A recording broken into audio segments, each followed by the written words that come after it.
ప్రజానికం కానివ్వండి, మరీ ముఖ్యంగా ఈ యొక్క మచిలీపట్నం, విజయవాడ, గుంటూరు ప్రాంతంలో నివసిస్తున్న ప్రజానికం కానివ్వండి, ప్రతి ఒక్కరి గారు స్వాగతించారు. జగన్మోహన్ రెడ్డి గారు చెప్పిన నిర్ణయం చాలా మంచిది. ఎక్కడో తప్పకుండా రేపనే రోజు 2029లో మళ్ళీ వైఎస్ఆర్ కాంగ్రెస్ పార్టీ జగన్మోహన్ రెడ్డి గారి నాయకత్వంలో ఎవరైతే మా నాయకుల మీద, మా కార్యకర్తల మీద, మరీ ముఖ్యంగా మా ఇంట్లో మహిళల మీద నీచమైన వ్యాఖ్యలు చేశారో అది బుద్ధి చెప్పే విధంగా చట్టం ముందు నిలబెట్టే బాధ్యత మేము తీసుకునే సందర్భం చెప్తూ సెలవు తీసుకున్నావా? స్వయాన సొంత మీ అన్నే నువ్వు ఒక చేటరు అని చెప్పని, నువ్వు ఒక చేటరువి, నువ్వు దేనికి నీతో చాలా జాగ్రత్తగా ఉండాలని చెప్పని స్వయాన మీ అన్న కేసునే నాని గారి నీ గురించి చెప్పారు. నీది ఆ స్థాయి. నువ్వా జగన్మోహన్ రెడ్డి గారి గురించి మాట్లాడేది? నువ్వా వైఎస్ఆర్ కాంగ్రెస్ పార్టీ గురించి మాట్లాడేది?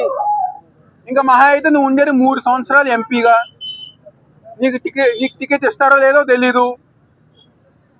వచ్చినా ఓడిపోయే పరిస్థితి, ఓడిపోతే మళ్ళీ హైదరాబాద్, అమెరికాకి వెళ్ళిపోయే పరిస్థితి నీది.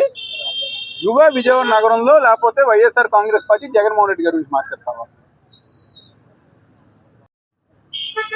జనాభా ఎవరు లేని ప్రాంతంలో 2 లక్షల కోట్లుతో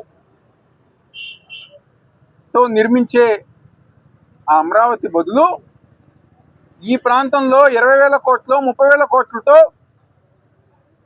ఒక మంచి రాజధాని నిర్మించవచ్చని చెప్పని ఏదైతే జగన్మోహన్ రెడ్డి గారు చెప్పారో దాన్ని ఈరోజు ప్రజానికి అందరూ గారు స్వాగతించగానే ఈరోజు చంద్రబాబు నాయుడు, లోకేష్, పవన్ కళ్యాణ్ వాళ్ళకు సంబంధించిన మీడియాలో, వాళ్ళకు సంబంధించిన సోషల్ మీడియాలో వైఎస్ఆర్ కాంగ్రెస్ పార్టీ జగన్మోహన్ రెడ్డి గారి పైన లేకపోతే మా పైన ప్రయత్నాలు గత వారం 10 రోజులుగా చూస్తున్నాం. స్థానిక ఎంపీ